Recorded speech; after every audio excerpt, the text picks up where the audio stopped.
पहलो पेपर है तो अपन पता है कि बिना ऑप्शन का सवाल है। देखो बिना ऑप्शन का सवाल जब थे करने लग गया नहीं। सही सही मायने में तैयारी तो बाई है। ऑप्शन वाला गए माँ तो कोई पेपर दे दिया तुका ही तो मारना है। तुम तुका ही तो मारना है कौन मना करे 100 का 100 सवाल तुका मरिया से। बिना ऑप्शन का है 40 सवाल है। 35 सवाल थारा पेपर का 5 सवाल थारा किताब का। दोनों में किताबें हैं पहले पहले चैप्टर है। भारतीय इतिहास की जानकारी के स्रोत वहां से है। ठीक है तो बहुत सिंपल है बड़ा इजी है। तो पूरा भारतीय इतिहास यहाँ मान के चलो हर 7 दिन बाद पूरा भारतीय इतिहास थारो रिवीजन होगा। वेगो कि नहीं होगा साथ साथ बे भी होगा। तो पहले टेस्ट में पहला सवाल आप देखो। पहला कि छांदोग्य उपनिषद। छांदोग्य उपनिषद का संबंध किस वेद से है। आपने तो सवाल ध्यान से पढ़ना है कि छांदोग्य उपनिषद का संबंध किस वेद से है। छांदोग्य उपनिषद पढ़ो आप। छांदोग्य इस उपनिषद में भगवान कृष्ण को देवकी का पुत्र और घोर अंग्रेज का शिष्य बताया गया है। छांदोग्य उपनिषद में 3 आश्रम मांगो वर्णन है। और जाबालोपनिषद में 4 आश्रमों का वर्णन मिलता है। ये तो छांदोग्य उपनिषद का संबंध किस वेद से है। किस वेद से है। सामवेद। बहुत बढ़िया किस वेद से है। सामवेद से। छांदोग्य उपनिषद सामवेद। सामवेद गायन विद्या का है ना भारतीय संगीत का जनक है। बौद्ध धर्म की देखिए तृतीय बौद्ध धर्म तृतीय बौद्ध संगीति की अध्यक्षता किसने की। इसमें अध्यक्षता जो सवाल पूछे पहले तो आंसर उसी का लिखो बाकी की बात बाद की है। तो तृतीय बौद्ध संगीत का आयोजन अपन पता है पाटलिपुत्रा के अंदर अशोक के समय 250-51 बीसी के अंदर हुई थी। और उसकी अध्यक्षता करी थी मोगलीपुते तेस। और जिसमें तीसरा पिटक लिखा गया था अभिधम पिटक जहाँ बौद्ध धर्म की दार्शनिक व्याख्या है। तो इन आंसर लिखना अपन तो मोगलीपुत क्या हो जाएगा तेस। बाकी सारी बात मैंने बता दी। भावी बुद्ध। भावी बुद्ध जो है भावी बुद्ध कौन होंगे तो भावी बुद्ध कौन होंगे मैत्रेय। भावी बुद्ध कौन होंगे मैत्रेय। कई बार सवाल पूछ रहा है। बिंदुसार अशोक को छोड़े बिंदुसार। बिंदुसार की राज्यसभा में आने वाले सीरिया का राजदूत। ध्यान रखो बड़ा था 2 राजदूत तो दया। मिस्र का राजदूत तो था डायनोसिस। और सीरिया का है डायमेकस जिसे मेगास्थनीज का उत्तराधिकारी माना जाता है। तो इसका आंसर हो जाएगा डायमेकस। किसका उत्तराधिकारी माना जाता है। किसका उत्तराधिकारी माना जाता है मेगास्थनीज का है ना डायमेकस। याद रखिएगा बिंदुसार राज्यसभा में 2 आए थे। एक तो सीरिया से डायमेकस और मिस्र से आया था डायनोसिस। फिर देखो हिंद यवन राजा ये बहुत बार पूछा गया। हिंद यवन इंडो ग्रीक शासक थे ना जो पश्चिमोत्तर सियालकोट वगैरह उधर बस गए थे। आंसर बाद में लिख लेना आ जाएगा क्यों चिंता कर रहे हो साथ साथ क्या कर रहे हो। हिंद यवन शासक जो पश्चिमोत्तर भारत में बस गए थे यवन और हिंदुस्तान में बस गए। हिंद यवन शासक के शासक एंटियाल किड्स के राजदूत द्वारा स्थापित गरुड़ स्तंभ कहाँ है। आपको याद होना चाहिए हिंद यवन एक राजा एंटियाल किड्स उसने एक दूत को भेजा था जिसका नाम था हेलियोडोरस। वो भारत में आया था सुंग वंश के 9वें राजा भागभद्र के दरबार में आया था। और उन्होंने विदिशा में गरुड़ स्तंभ स्थापित करवाया था। तो उसकी पूजा की थी। इसका मतलब विदेशी लोग भी वैष्णव धर्म गरुड़ स्तंभ मतलब भगवान विष्णु। तो मतलब हमारा जो हिंदू धर्म है वो ग्रहण कर रहा है। तो ये केवल जगह पूछी है तो बताना है कौन सा विदिशा। केवल कहाँ जगह पूछी है ना तो विदिशा के अंदर। कौन था हेलियोडोरस। किसका राजदूत था एंटियाल किड्स। यहाँ असुंग शासक नवे शासक भागभद्र के दरबार में आए थे। लकुलिस बहुत बार हम बार बार बात करा भगवान शिव मत पढ़ते हैं। लकुलिस किस मत के प्रवर्तक माने जाते हैं। लकुलिस पाशुपत जो संप्रदाय है भगवान शिव का स्टार्टिंग वाला संप्रदाय उसके प्रवर्तक है। और मेवाड़ जो हमारा राजघराना है एकलिंग जी बापा रावल द्वारा कैलाशपुरी में बनाया गया एकलिंग जी का मंदिर है। चतुर्मुखी शिवलिंग है काले रंग का वो पाशुपत संप्रदाय से संबंधित है। हमारे बांसवाड़ा के अंदर बांसवाड़ा में अर्थुणा और पाराहेड़ा के मंडलेश्वर और मंडलेश्वर जो मंदिर है वो भी पाशुपत संप्रदाय से संबंधित है। याद रह जाएगा। और लकुलिस भगवान शिव के 28वें अवतार माने जाते हैं जिनका जन्म गुजरात के कायावरोहण नामक स्थान पर हुआ था। तो इसमें तो सिंपल आंसर पूछा है तो क्या हो जाएगा पाशुपत संप्रदाय। भगवान शिव का ये क्या है स्टार्टिंग का पहला संप्रदाय है सबसे प्राचीन है। शिलाहर राजा अपरारक ने किसकी स्मृति पर टीका लिखी। किसकी स्मृति पर याज्ञवल्क्य। कौन सी स्मृति पर टीका लिखी याज्ञवल्क्य। याज्ञवल्क्य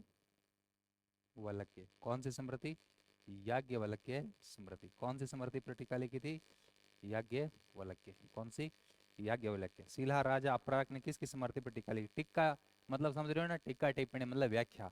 फिर देखो पृथ्वीराज विजय के लेखकों ने विजय तो जय विजय तो जय तो जया नक, विजय मतलब जय, जयानक। पूर्व मध्यकाल में दंड पासिक किस तरह का अधिकारी था? इसमें दो शब्द है देखो, दंड और पासिक। दंड पशु की तरह कौन देता है दंड? पुलिस वाला। तो दंड पासिक कौन सा हो जाएगा? पुलिस अधिकारी है। दंड पासिक पुलिस अधिकारी क्या हो जाएगा? पुलिस अधिकारी। और सम्रांगण सूत्रधार, ये बहुत बार बताया गया था हमारे पूर्व मध्यकाल के एक राजा होते हैं, कौन? राजा भोज हैं। सम्रांगण सूत्रधार उनकी कृति है। मालवा मध्य प्रदेश में राजा भोज, जिसकी राजधानी क्या थी?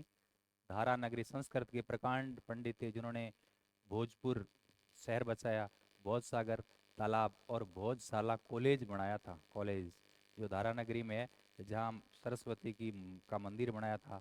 भारत का ज्ञानपीठ पुरस्कार जब आज दिया जाता है, उस ज्ञानपीठ पुरस्कार में जो फोटो होती है, तो राजा भोज द्वारा बनाई गई उस सरस्वती की फोटो है उसके बैकग्राउंड में। ठीक है, तो ये राजा भोज, उन्होंने बहुत सारी किताबें लिखी जिसमें सम्रांगण सूत्रधार बहुत इंपॉर्टेंट है। और जैसे वो विद्वानों का बड़ा, खुद बहुत प्रकांड विद्वान था और खुद भी क्या है, विद्वानों का दरबार, उनके दरबार में विद्वान बहुत से रहते थे। भोज की मृत्यु हो जाती है 1055 में। 1010 से लेकर 1055 तक शासन किया, मृत्यु हो गई। उसके बाद सारे जो विद्वान है भोज का दरबार छोड़ के चले गए, क्यों? आगामी जो शासक वो इतने वो योग्य नहीं थे, विद्वानों का संरक्षण नहीं दिया। तो क्या कहावत प्रचलित हो गई? अद्य धारा नीराधारा, नीरा लंबा सरस्वती। कि आज धारा नगरी निराधार हो गई है, कोई आधार नहीं है, नीरा लंबा सरस्वती, सरस्वती का भी कोई आलम नहीं रहा। तो ये सम्रांगण सूत्रधार किसकी करती है? धार के राजा भोज परमार। किसकी है? भोज परमार। क्लियर है? सिंपल है, चिंता नहीं करना। आप दो पढ़ते चलो।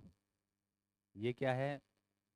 ये देखो, ये है प्रसिद्ध वेद, प्रसिद्ध वेदज्ञ सायण। आपने खूब पढ़ा होगा, खूब पढ़ा होगा विजयनगर और बहमनी जब पढ़ा होगा आपने। सायण, वेदज्ञ सायण की प्रेरणा से किसने? हरिहर और बुकाराय ने अपने पिता संगम के नाम पर संगमवंश की स्थापना किया और विजयनगर साम्राज्य की स्थापना की, जिसका अर्थ होता है जीत का शहर। तो क्या लिखा है? वेदज्ञ सायण किस राज्य को अलंकृत करते थे? विजयनगर। बताया था ना, कल ही तो बताया था, विजयनगर। ये बताया था ना, ये हमारा हिंदुस्तान है। साउथ के अंदर ऊपर क्या था? बहमनी। ऊपर वाला तो क्या था? बहमनी। और विजय नीचे वाला क्या था? विजयनगर। जिनकी राजधानी क्या थी? हम्पी। बताया था ना। तो विजयनगर में रहते थे। नेक्स्ट देखो, दीवान मुस्तखराज। दीवान मुस्तखराज का संबंध किससे था? भू राजस्व। ये क्या था पता है क्या? भू राजस्व। ये किसने बनाया था? अलाउद्दीन खिलजी। दीवान मुस्तखराज बकाया राजस्व वसूलने के लिए, भू राजस्व था, बकाया राजस्व वसूलने के लिए अलाउद्दीन खिलजी क्या था? बकाया राजस्व। बकाया राजस्व क्या करना था? वसूलना था। वसूलने के लिए बनाया था दीवान मुस्कुरात। मासिक अनुपात के आधार पर वेतन की प्रथा किस मुगल शासक ने स्टार्ट किया? असिस्टेंट प्रोफेसर ने पूछा गया सवाल है। मासिक या महाना सिस्टम? मासिक या महाना सिस्टम। बहुत बढ़िया। किसने? शाहजहां। शाहजहां ने मासिक या महाना सिस्टम स्टार्ट किया था। पे बाकी से क्या तात्पर्य है? पे बाकी, पे बाकी क्या है? पे, आप इससे याद कर लो, पे बाकी, अभी पे करना बाकी है, मतलब राजा के पास ही पड़ा है, मतलब ए प्रदत्त जागीर भूमि। मतलब राजा के पास क्या है? अभी दिया नहीं हुआ है। ए प्रदत्त, प्रदत्त मतलब देना, ए प्रदत्त क्या है? जागीर भूमि। ए प्रदत्त जागीर भूमि, जिसको क्या है? अभी पे बाकी है, पे किया नहीं है, दिया नहीं है ना। शिवाजी के समय परराष्ट्र मामलों के अधिकारी को क्या कहते थे? देखिए, शिवाजी के अष्ट प्रधान थे। शिवाजी तो छत्रपति राजा, उसके बाद अष्ट प्रधान, उसमें 8 लोग थे। बहुत इजी है, ये सुमेलित करने वाला आता है, वो सारणी आपको याद करवा रखी है। इसमें ना थोड़ा घुमा दिया। पर राष्ट्र, पर का मतलब क्या? दूसरे राष्ट्र। दूसरे राष्ट्र मतलब विदेश मंत्री। तो विदेश मंत्री को क्या कहते थे? सुमंत कहते थे। क्या कहते थे? विदेश मंत्री को सुमंत। ये भी अच्छा सवाल है। सालवाई की संधि, सालवाई की संधि कब हुई? 1782। 1775 से जो युद्ध स्टार्ट हुआ था, प्रथम आंग्ल मराठा युद्ध, जो 1782 तक चला, सालवाई की संधि के द्वारा समाप्त हुआ। सालवाई संधि के समय पेशवा कौन था? हाँ, बहुत बढ़िया, माधव राव नारायण। माधव राव नारायण। मराठों को उमरा वर्ग में सर्वप्रथम किस मुगल शासक ने शामिल किया? बहुत बढ़िया सवाल है, बार बार पूछा गया है। हैं? जहांगीर। सबसे पहले मराठों को उमरा वर्ग में शामिल करने वाला व्यक्ति कौन था? जहांगीर। मराठों को उमरा वर्ग में शामिल करने वाला पहला मुगल बादशाह जहांगीर था। फिर सत्य शोधक समाज वाला बड़ा इजी है। सत्य शोधक समाज की स्थापना किसने की? ज्योतिबा फूले। क्या है? ज्योतिबा फूले। ये तो सिंपल है, इनकी बुक है गुलामगिरी। ठीक है। सती प्रथा, ये अच्छा सवाल है। सती प्रथा की समाप्ति का विरोध करने वाला भारतीय नेता, सती प्रथा का विरोध करने वाला राधा कांत देव। पढ़ के आए हो तो फिर आपका आंसर होगा। नहीं आ पढ़ के आए तो फिर दिक्कत आएगी, है ना। इसलिए जो पढ़ रहा है वो इंटेलिजेंट है। राधा कांत देव सती प्रथा का ये विरोध करने वाला था। सती प्रथा बता दें, राजा राम मोहन राय के प्रयासों विलियम बेंटिंग के टाइम 1929 में सती प्रथा को अवैध घोषित कर दिया गया। एग्जाम उसका एक्ट पूछते हैं। धारा 17 के तहत, धारा 17, यंग बंगाल आंदोलन के प्रमुख नेता हेनरी विवियन डेरेजियो।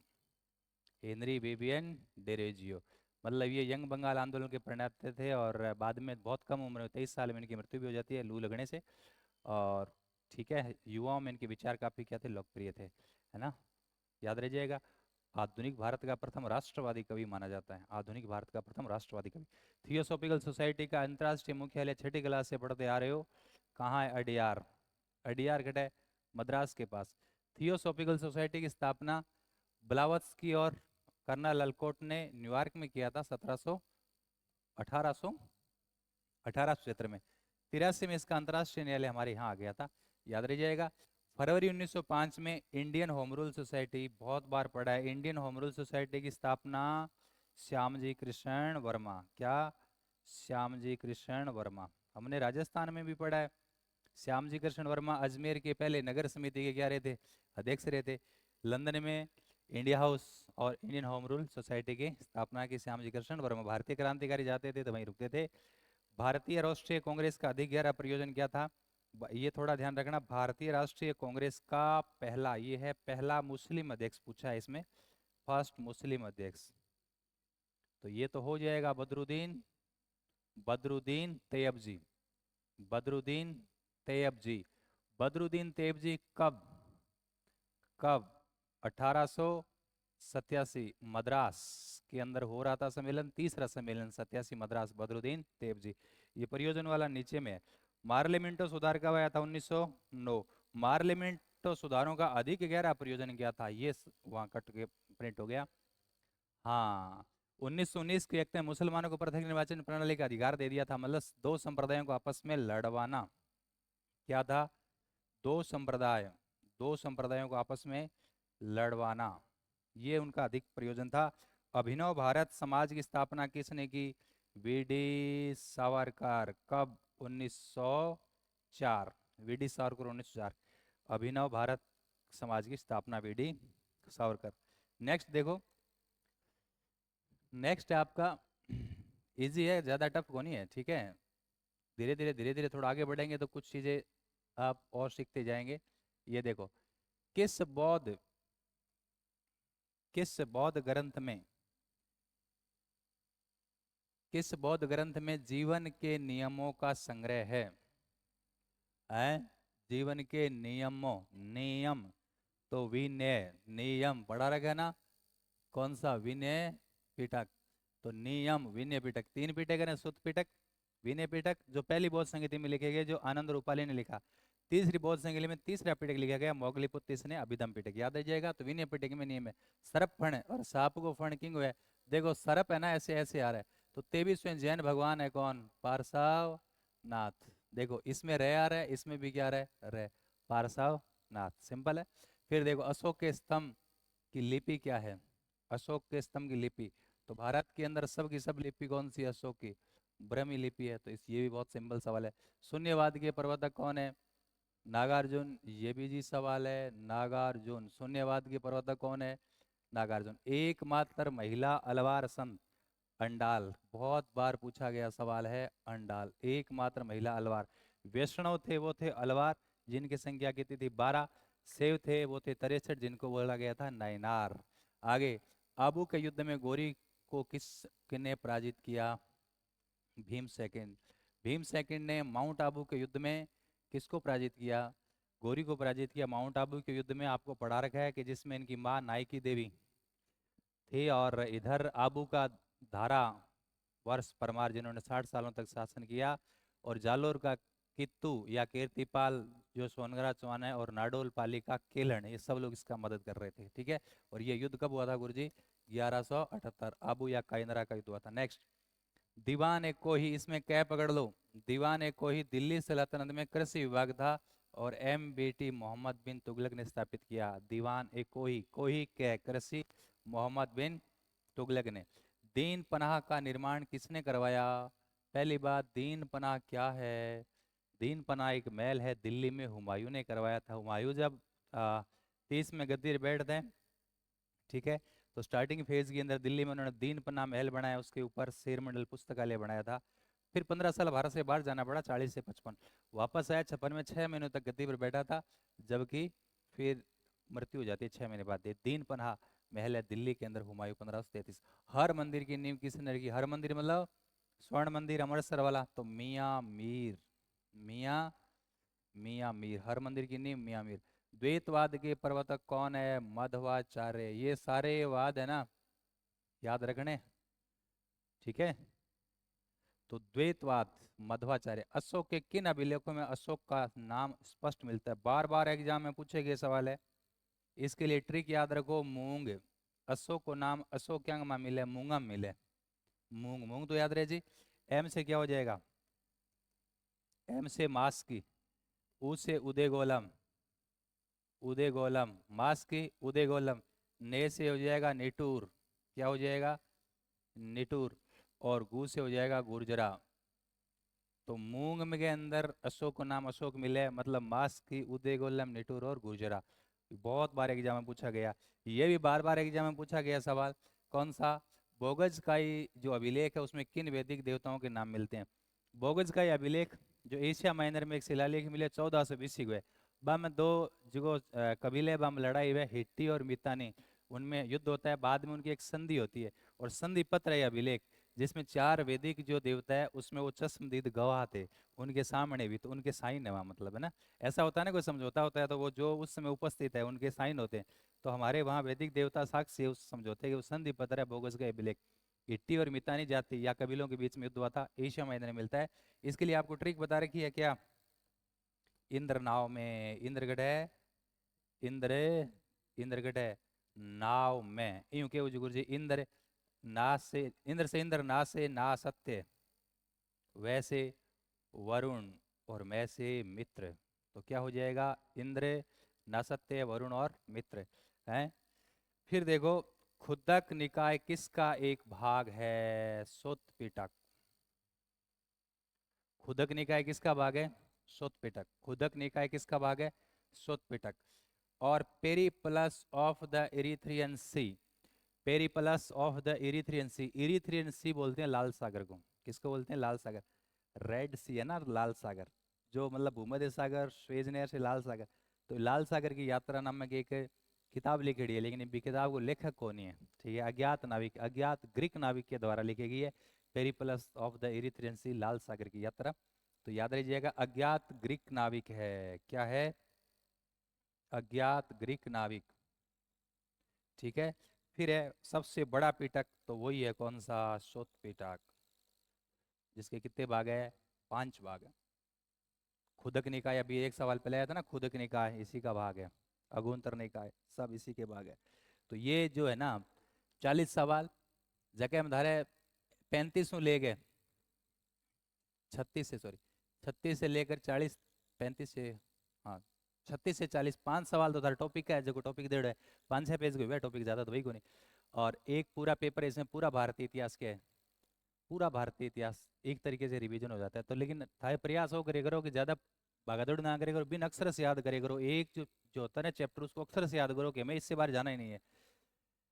और यदि इसमें से यदि आप 40 में से 40, 39, 40, 39 सही कर रहे हो, यदि 10 पेपर में लगातार सही कर दिए, इसका मतलब भारतीय इतिहास तो आपका बहुत तगड़ा हो जाएगा। बाकी राजस्थान और विश्व इतिहास के भी सवाल आप इसमें ऐड करते चलेंगे। आज तो पहला पेपर है, तो ये ध्यान रखना आपको, ठीक है, याद रह जाएगा। तो ऐसे ध्यान रखना है, नेक्स्ट पेपर में